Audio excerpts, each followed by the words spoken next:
Hello, I'm Dennis Henning, and welcome to Living in My Mind.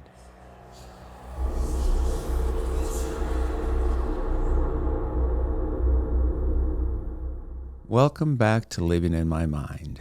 I want to thank you very much for taking the time to listen to the podcast, and hopefully this is something that can help.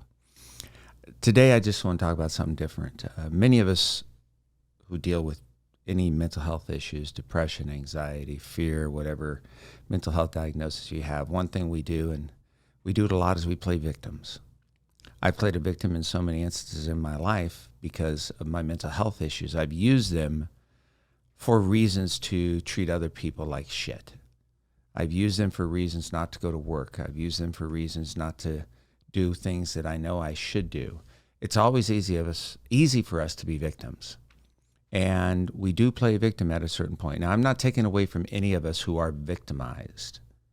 But when we get to using our problems as an excuse all the time for not functioning, then that tells us something about ourselves. And it's much more than just being someone who deals with a mental health issue.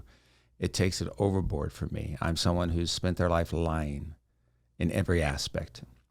I've spent my life putting people in categories about who I can trust, who I can talk to, who I'll tell the truth to, who I'll lie to, who I'll manipulate. What can I get from you? How can I get these different types of things?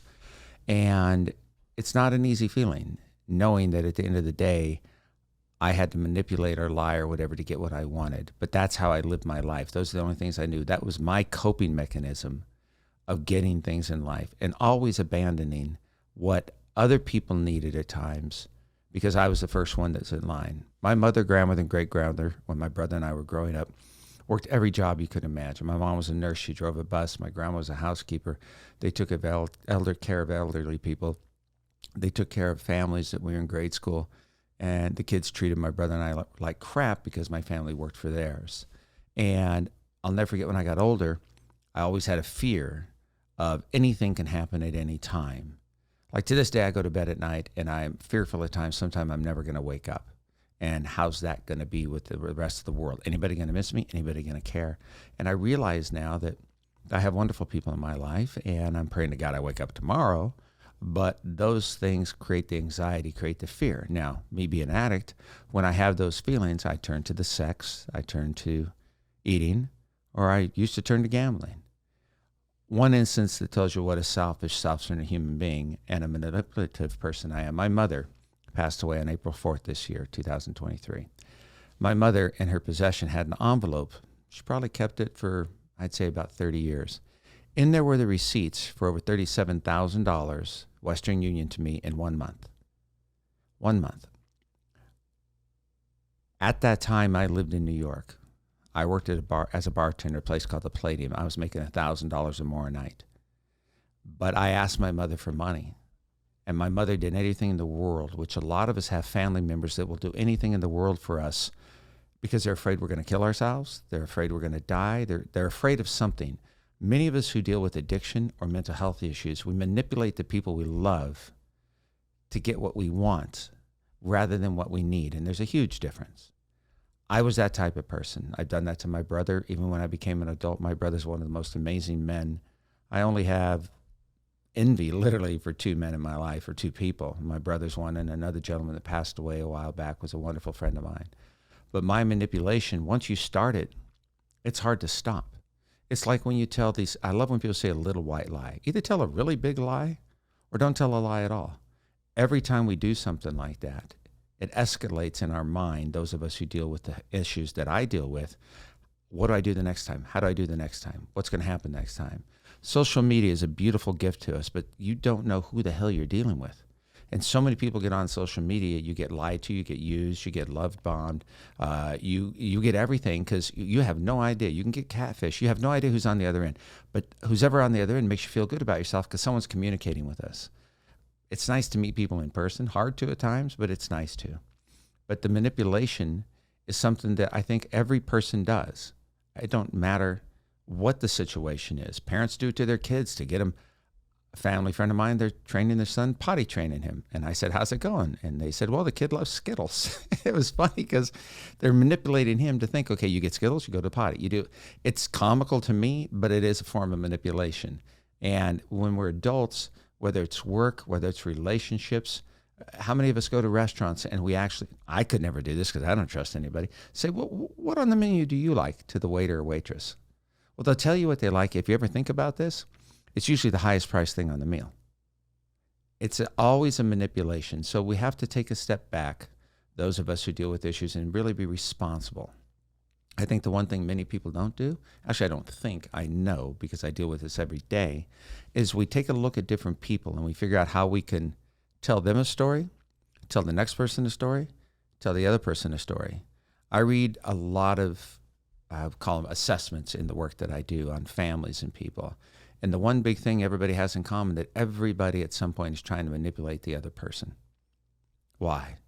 Number one, we're afraid if we tell the truth, people are going to abandon us. People aren't going to love us. People aren't going to care. We're going to be lonely. Now, when it turns to addiction, if we don't have humans to help us in those places, we'll turn to drugs, sex, alcohol, gambling, video games, anything we can be addicted to because it's something that gives us pleasure. And when we're in the position to be honest with people, the biggest fear is that person's going to take that honesty and never want to talk to you again. I've learned that the hard way in my life. I've become honest with certain people. They're not in my life anymore. And I don't blame them. I figured that that was going to happen. So I finally got to the point about a year ago just to be honest. And if someone really wants to be in your life as a family, friend, relationship, they're going to step back and realize, hey, you know what? We've done the same thing. Might not be to the same degree. I mean, there's a big difference between stealing a loaf of bread and hijacking an armored car. And that's the way I look at it. The little white lie is like a loaf of bread. The huge lie is the armored car. But then again, if you watch the movie The Town, they got away with a lot of stuff in that movie. Really good movie. Made me feel good about myself. So you also got to have a little humor. And dealing with the mental health issues, some funny ass stuff we go through. Don't deny yourself the ability to laugh at yourself, because sometimes we get so intense with our emotions and our feelings.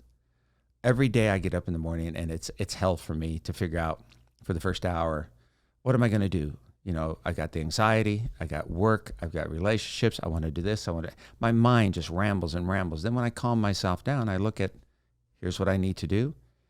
Here's what I've told others I would do. I don't always get it done, but if you get part of it done, at least it's progress. The one thing in my life, and many of us who deal with mental health issues and addiction, is we're very good at procrastinating. We're very good at putting things aside. We're very good at moving things to tomorrow. I always used to say, I had 1,000 tomorrows where I got nothing done in one day. And those 1,000 tomorrows never got me anything in life. What I'm trying to explain to people, it's okay to feel the way you feel. It's okay to not understand what you're going through. Depression, anxiety, all the things we go through, there is help out there. You can get help. And a lot of people laugh about it and think, why would I want to talk to a stranger? Think about it. If you're willing to go online, you're willing to go to a dating site or any type of communication site where you've never met anybody and tell them everything about you, how's that any different? It makes you feel good. Someone sends you a picture of themselves, it makes you feel good. Someone sets a date with you, it makes you feel good.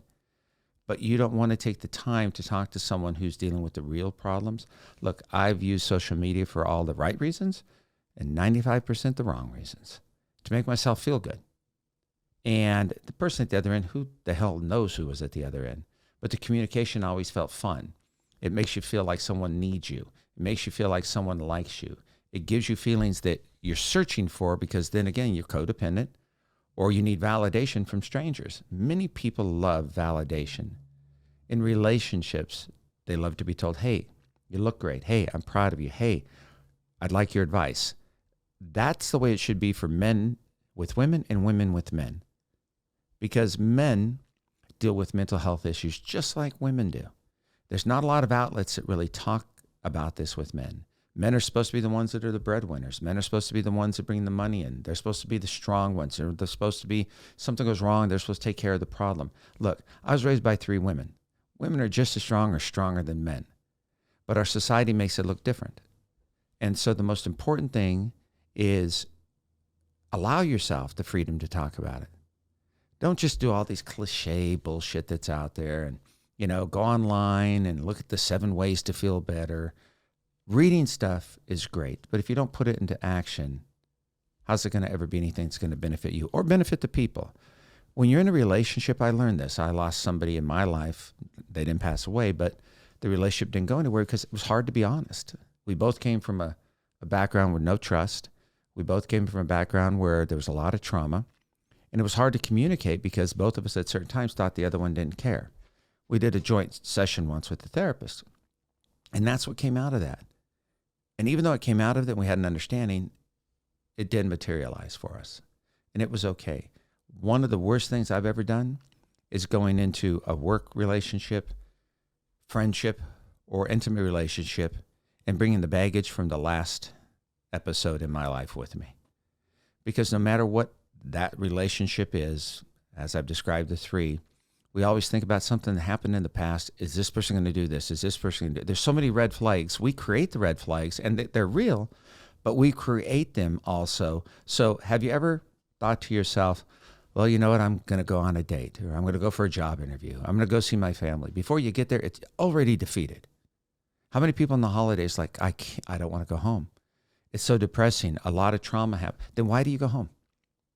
A lot of people say to me, well, it's my family. If your family's the problem and you continue to do what they want you to do because you don't want any problems, then who's the problem? It's you. I lived that way for years. I always did things for everybody because I didn't want anybody to feel bad. I didn't want to be the cause. Well, my actions cause tremendous amounts of pain for people in my life, especially the people that love me. So there was a hypocrisy in the way that I lived my life. But when you're in a situation and it's detrimental and you continue moving forward in it, at some certain point you're part of the problem. And it's a cliche, well, you're part of the problem or part of the solution. Some bullshit like that. But it's real. A lot of cliches are real. They're annoying, but they're real. The most important thing that I would want you to take from this episode is that it's okay to feel how you feel. It's okay to express your feelings. And you have the possibility of expressing, whether it's to a loved one, might be a stranger, a therapist, might be a group, whatever's out there. There's many different organizations that can help. But do yourself a favor. Don't do like somebody when they're going to buy a car. They go to 20 different car dealerships to find the same freaking car, but just that somebody else is selling it or it's cheaper. Find something that works for you. You don't have to listen to your friends. You don't have to listen to your therapist. Listen to yourself. Just because somebody gives you some advice, look, there are people I know say to me, you're full of shit. Okay, that's fine. I move on. It doesn't affect me that you don't like what I have to offer. That's not the point here. The point is that what we need is out there. And whether you're a man, a woman, child, whatever age you are, whatever background, racially, financially, sexually you have, there are ways to help yourself. We can't always keep pretending. And it is a pretending because I know in my life, I'd gone into situations where I was already the victim. And so I can manipulate, lie, do whatever I want to get from you what I needed. And that was very easy. But at the end of the day, it's freaking exhausting. Stop telling yourself that you're a victim. We've been victimized. And again, I'm not taking away from that. There's a lot of trauma with people. But trauma is something that's chronic. You're going to have to deal with it your whole life. I'm 61. The last 3 years are the first time I've really dealt with things. And my God, I don't know how much longer I have, but I've got a lot of emotional relief from doing what I need to do to take care of myself. And it's every aspect of my life. Because the way you feel mentally affects you. Medical issues come from being depressed, having anxiety, having stress. Your body shuts down.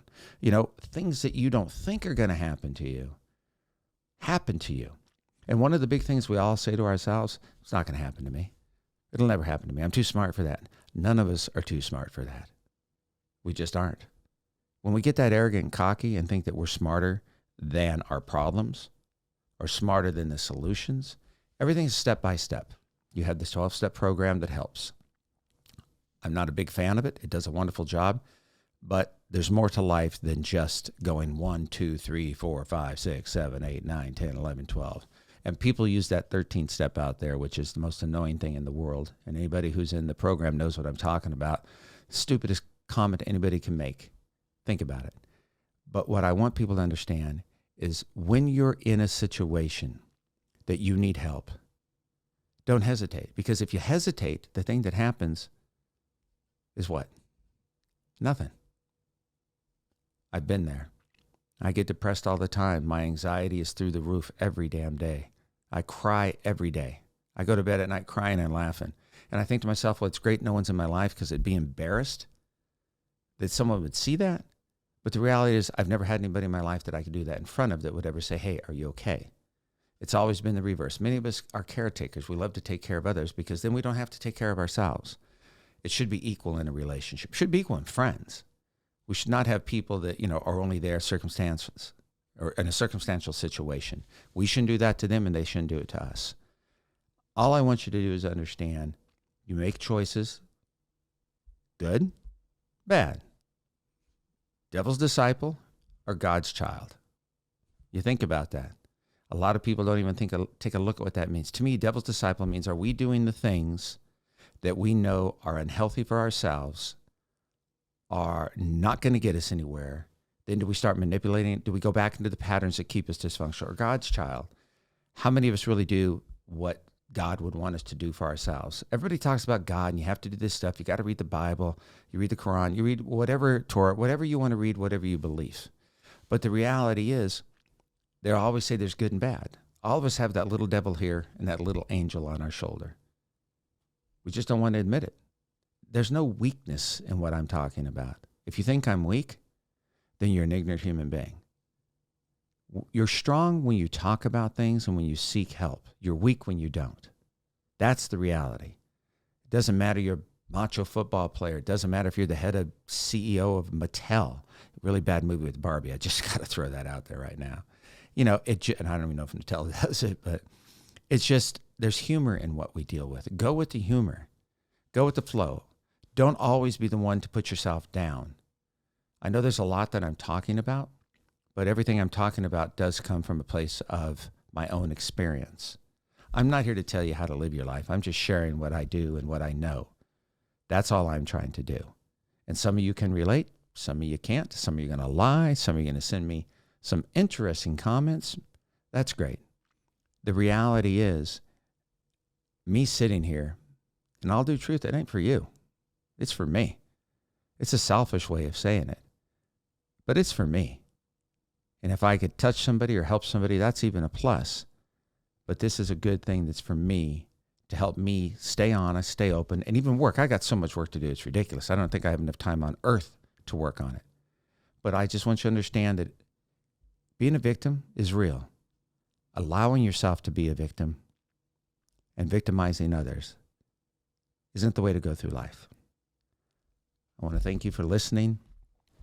You can reach us at the number provided below, or you can call or text, ask questions, send in anything if we can help you. If you're looking for help, we definitely can do that. I want to thank you for listening this week, and I appreciate that. You could find me on all social media, and thank you very much.